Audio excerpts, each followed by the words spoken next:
You are listening to the Bright Life Podcast, all about ways to stay inspired, chase your dreams, and find more gratitude in the highs and lows of the journey. I'm your host, Jessica Johnson.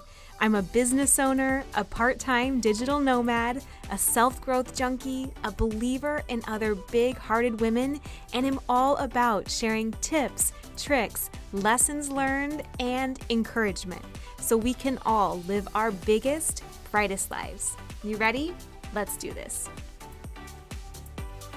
Hello, happy almost New Year. It is that time of the year, the week between the holidays and New Year's when you kind of lose track of the day and what's going on. And it's just, I was thinking about what do I talk about that's New Year's related. And last year I talked about SMART goals and how to break your goals down really specifically and just make sure you outline and achieve them.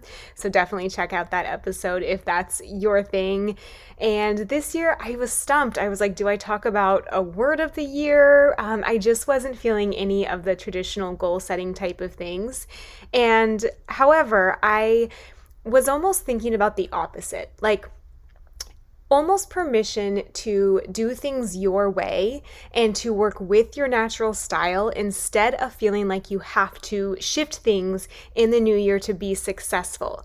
I've been thinking about this a lot lately because I've been seeing it modeled in various areas of my life, and it's something that I even used to work on with my health coaching clients. And so I want to just break it down in a bunch of different categories today, how to take those so-called flaws like procrastination or laziness or wanting to stay in your nice warm bed instead of getting up and working out, or hating vegetables, or whatever it may be.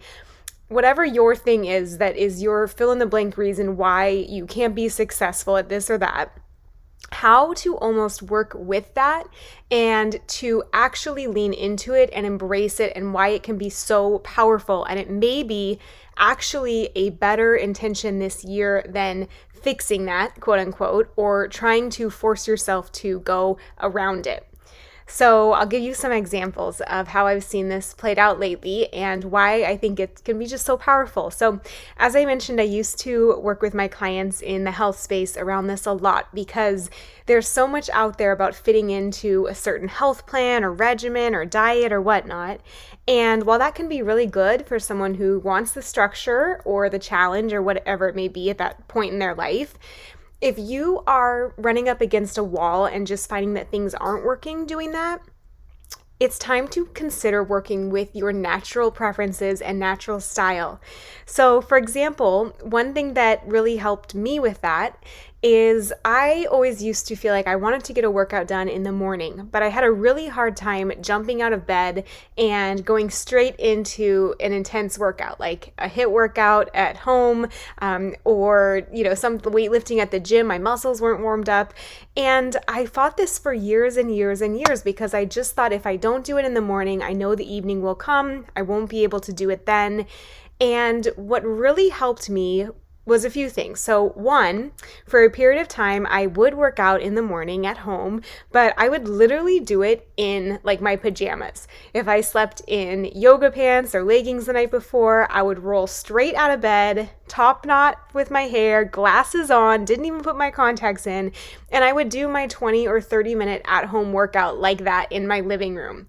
And that really helped me because it kind of kept me in that cozy mode where it wasn't that official, I'm embracing the day, let's get out of the warm clothes and warm bed and go straight into a yoga clothes that are cold and, the tank top and that kind of thing. So that really helped me because it started to establish a habit of moving in the morning, but doing it in a way that still felt really comfortable and leaned into my, creature habits, right? Creature comfort habits. The other thing that I've even done recently that's really helped is walking in the morning. So instead of, again, doing a workout at home, something at the gym, I now just go on a walk, and I go and get my coffee sometimes, or I will walk around the block, or if we're traveling, wherever we are, I'll walk around on the beach or the boardwalk or the streets, whatever that's like. And For me, I absolutely love this because I feel like it's just enough of an ease into the day that it energizes you, it wakes you up. I feel good working the rest of the day. I feel like my creativity's jump started, but I also feel like it's easy enough to get out of bed and just put on your sneakers and walk. Right? It's not super intense. I'm not jumping. I'm not lifting weights. I'm not super stretching my muscles that aren't quite awake yet. I'm really just going for a walk and I feel good doing it, and the fresh air refreshes me and helps me ease into the day. It's almost like a prolonging of getting into the day too. It's like, oh, for 30 minutes I'll just go on a nice walk and then I'll go to the other things, the tasks that that need to get done. So that's something that really has helped me. And it's an example of working with my natural styles and not wanting to be a morning worker outer or not liking to be a morning worker outer wrong. It's actually working with it to my advantage, and it's helped build a really consistent habit. So for you, maybe you are a morning person. Maybe you love to get up in the morning. I mean, I'm a morning person too with work and creativity, but not as much with movement. But for you, maybe you are, but maybe there's something else. Maybe you don't really like the taste of veggies. So what I would do is find ways to make veggies you do like. Stop trying to force the broccoli, the asparagus, the spinach. If that's not your thing, there's so many amazing recipes out there and so many amazing foods and types of vegetables and fruits and everything, and sauces and all that stuff that you can use to actually work with your taste buds, right? Like, don't start with the big stretch things. Start with the things that you are already open to and that you can just up level and roast or season in a way that just makes them so good. It can be also just as simple as working with the time of day that you like to work out. So if it's a health thing, maybe you are not a morning person either, but you love the afternoon time, or you love a lunch break and it re-energizes you for the rest of the day. If you really are trying to eat less refined sugar, can you make the foods that you like in that healthier way, using maybe some raw honey or real maple syrup or unrefined sugars and grains and things like that? So for me, I'm just always looking for how, instead of trying to be someone else, instead of trying to force and go against the grain and retrain my brain, which is so much harder, how can I work with my natural inclinations and just lean into them and use them to help? Another way that I've seen this in business is with this woman who's in a mastermind of mine, and she's really built a business around the fact that she does not want to have the 8 to 10 hour business. She doesn't want the grind. She doesn't want the hustle. She wants to be able to work 2 hours a day on things that bring her joy, that feel flowy and easy and fun. And she's built an entire business coaching model off of that, where she's built her business to multi-millions, leaning into the business model of, I'm not your average bro marketing, let's get it done, grind until you burn out, at all costs, give everything up kind of thing. She's like, no, there's another way to do this. Let's lean into the feminine energy. Let's really embrace the fact that we want to have balanced lives and full lives, and we want to do more than just work, even if we do want these successful businesses. And people have loved her for it. They have gravitated to her because she's not the only one who feels like that. And many people were not ever told that they could still have a successful business doing it that way and believing in those types of mindsets. And so that's another example too, where if you instead of forcing yourself to be this workhorse, instead of forcing yourself to be the person that wants to give the speeches at your company, or if you want to climb the ranks, whatever it is, for you, just lean into what really makes your heart sing, what really sounds good to you, what feels more effortless, not because it's easy, but because it's fulfilling, and follow that instinct. Find if there's a way that you can do more of that instead of feeling like you have to fit yourself as into this wrong size kind of hole. There might be a more eloquent way to say that, but you know what I mean. Um, Other things to look at. Let's think if you're like a creative person. For me, mornings are by far my best days to get stuff done, or excuse me, my best times of day to get stuff done. And so I really lean into mornings. I try and always do the hardest things first, the thing that is maybe the biggest, prickliest that I'm not maybe looking forward to, but I know my energy will be sharpest for, first thing in the morning. So that really helps me. I save the smaller tasks for 3 p.m. when I feel like I know I'm not going to be at my best mentally, but I can plug through things that are a little bit more mindless and are really just more task oriented. For you, maybe it's batching things to certain days, and that's something that I use too, where I have noticed for myself, it takes a lot of switching energy to jump between things all day long. And for you, maybe that energizes you. But if it doesn't, instead of trying to just get up your energy and have another shot of coffee and get it done, maybe just try batching things and knowing that in afternoons or on Mondays or the first day of the month, that's the day you do X, whatever it is for you in your line of work. That has really helped me knock things out so much faster and keep my energy high and actually have way more time in my day the rest of the time to get other stuff done. So that's another example for you there. One last one that I would give is even in like relationships. So a big learning for me has been just embracing my introversion. I have thought this for as long as I can remember, but I think this year just realized like I am an introvert.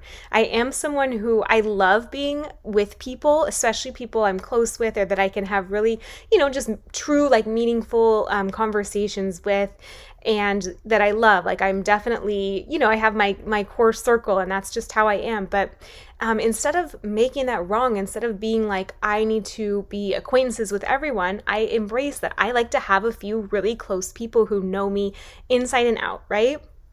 And instead of being someone who feels like, oh, I, have to go to social thing, especially this time of year, right? I know that I need a little bit of time at the end of the day or the beginning to recharge. I know that I need probably a day of the weekend after a busy week with social events and stuff to literally just sit at home by myself or, with my husband and really just recharge. And again, that's something that actually I think because I lean into that, it makes me better for the times when I am with people. It helps me be more present, more energized. It helps me actually enjoy those times even more because I'm not burning the candle at both ends. I actually show up to them ready and super excited to be with my people. And then I'm able to retreat and go back and fill myself back up again. So that's just something where I notice if I don't honor that, I start to get sick a little bit more often. I start to just feel like my moods are off, where I'm not excited like I should be for certain things, even for, the people that I love. So it's just for me, it's watching those things. And whenever something feels like a little off, whenever my energy's off, whenever my moods are different, I kind of watch that with gentleness, right? Like as you would maybe a child, and just with curiosity, instead of saying, oh, just buckle up and keep going harder and do it. I kind of just look at it with curiosity and say, what's really going on here? If this was a kid, would I be realizing for them that they've just been pushing too hard, that they've been out every single night this week visiting, that there's been holiday after holiday party, that they're just tired, that maybe this isn't their perfect idea of fun, but something else would be. So just kind of looking at yourself with that curiosity really helps.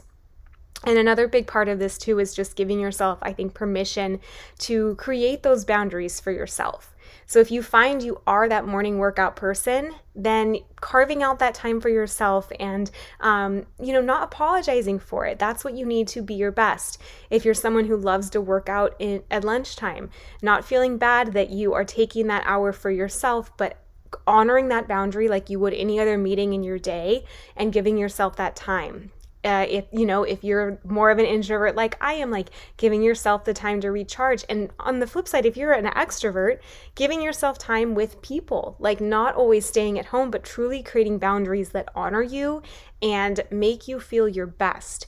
So for me, I just didn't want to give another talk on like how to change, how to like up level. I just was not feeling it this week for this new year. We're all goal setters, we're all ambitious people, we're driven people. But if there's a part of you that you feel like you're resisting or you're forcing or you're trying to just wish was different, really just permission to make that right, to make that the way you do things, to lean into your preferences, your style, what you would do if you could structure your day in any way, and letting things shift around that. Not in a way where you're being selfish, but in a way that, like, if that's what makes you your best, that's the self you give to others when you create that boundary and that space in your life.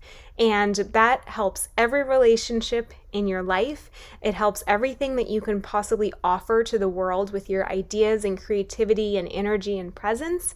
And what could be better or more selfless or more giving than that? You deserve it. And your magic is in there. Like, even with my mastermind friend, I watch her and I'm so inspired by her because it's so like not my natural lean. I think for me, I am very much more of a like discipline, like push, push, push kind of person.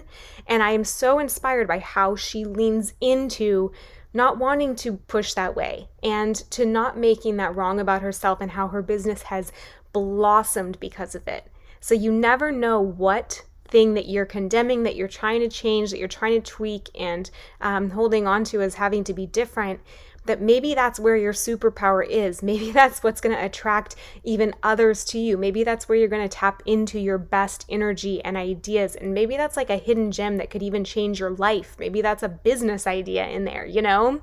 So anyway, just some food for thought today. And I hope you have the best start to your new year. I'm really looking forward to 2022. I love the feeling of a new year, and I'm just grateful to be doing it with you. So have a great New Year's Eve, and I will see you in the new year.